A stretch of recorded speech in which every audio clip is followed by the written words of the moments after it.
It's Mike with It's Pittsfield Tonight. It is Friday, August 14th, and I'm going to jump right into it. So I want to talk about two different things. I want to talk about this past Tuesday, which was the 11th, August 11th, Pittsfield City Council meeting, and then Wednesday the 12th, the Pittsfield School Committee meeting. So we'll start with the City Council. So on Tuesday, it was a pretty basic council meeting. Usually in the summer, July and August, not a lot of big topics are discussed during these meetings because you don't always have the full council there, which you didn't on this council meeting. But the two big things discussed were DEI, our Department of Diversity, Equity, and Inclusion, and choosing the city auditor. So we're going to start with DEI. And it got kind of heated between our Ward 2 City Councilor, Cam Cunningham, and Mayor Marchetti, because the city's trying to figure out what to do with that department.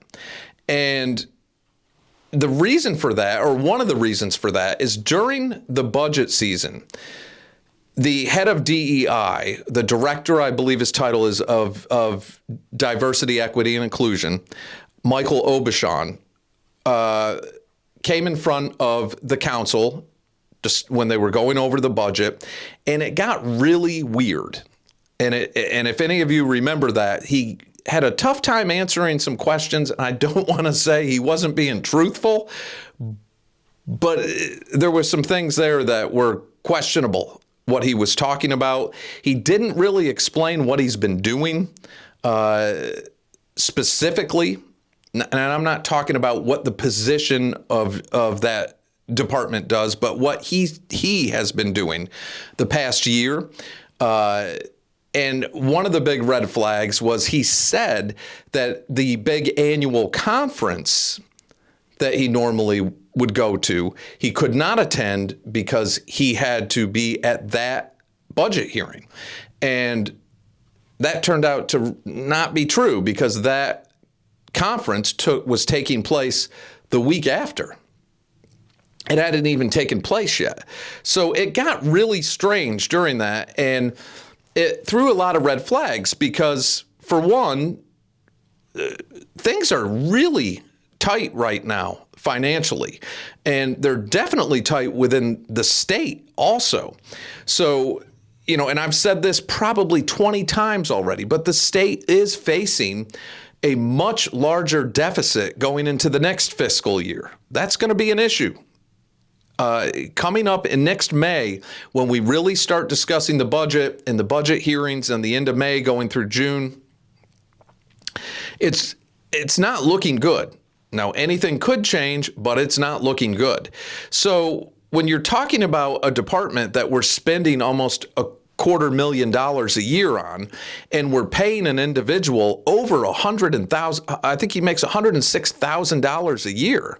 And, of course, eligible for benefits and all those things, you kind of want to know what's going on. And is it effective? Do we have data that shows, since we've put this office in place, these are the things it's done. This is how it's improved the city. These are the improvements it's made with personnel. These are the improvements we've seen in performance, all those things. And that discussion just didn't take place.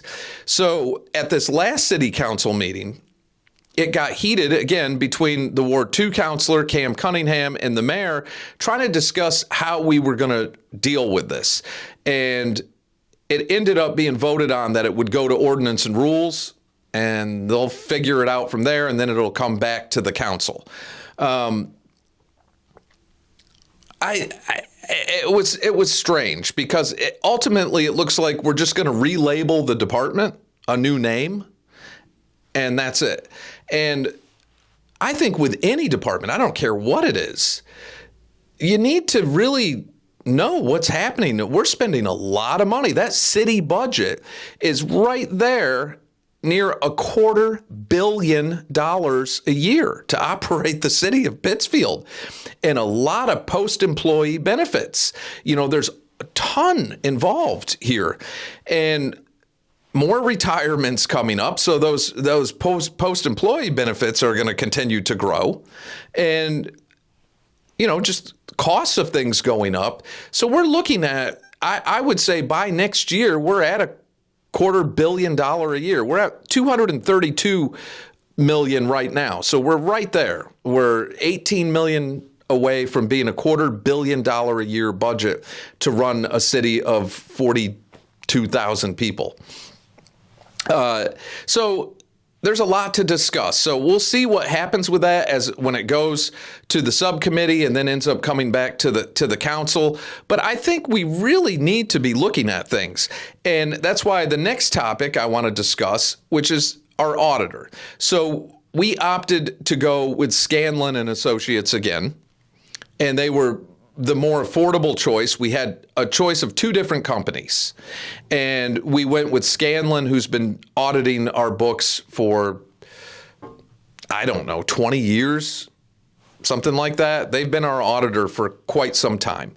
But they did come in with the lower bid out of the two, and that's who we went with. I'm one of those people who think if we can afford it, we need an operational audit, which is not what Scanlon does. What Scanlon is doing is your standard audit. They're looking at what we have, what we're paying out, is everything matching up where it's supposed to? Is every dollar accounted for? An operational audit is like an operational managerial audit where you're looking at, are we spending our money efficiently? Are we getting the biggest bang for the buck? Are there things we can look at that would save us money? Because we don't seem to ever, the city doesn't seem to ever do that.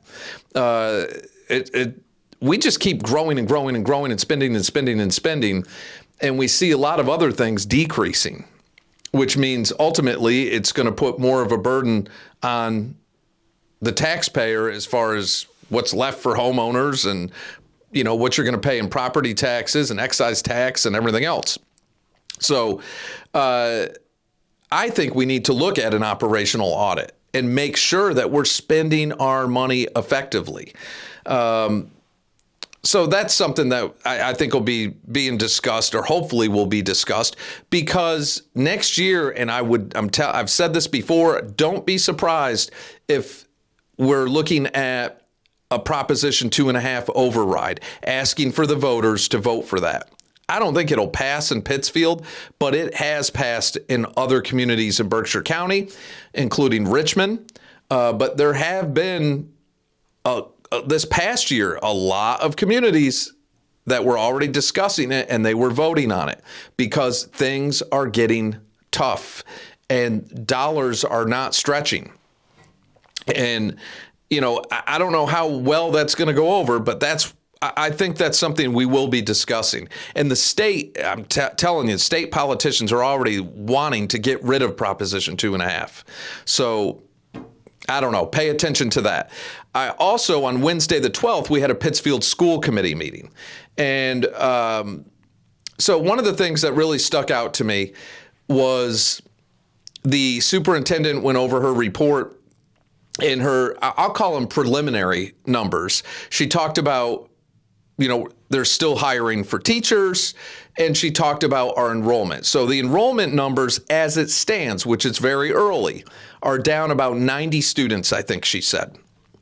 Now, I projected, based off of the data available for the last 10 years or so, that I believed this year we'd be a loss of between 150 and 250 students, somewhere in that range, 150 to 250. The number they have right now in mid-August is 90. But again, that's early. We won't know the actual numbers usually till around the first week of October, the first school committee meeting in October. They'll have the final number for that of what we actually lost. Last year, we were down, I want to say 204 students when the official number came in. So what we have right now has us down to 4,500 students. So our enrollment in our public schools is on a continual decline. They looked at, as we're only down 90, as not a big deal. I think it's going to be more, and hopefully I'm wrong. I'm not saying that would be a good thing to be more.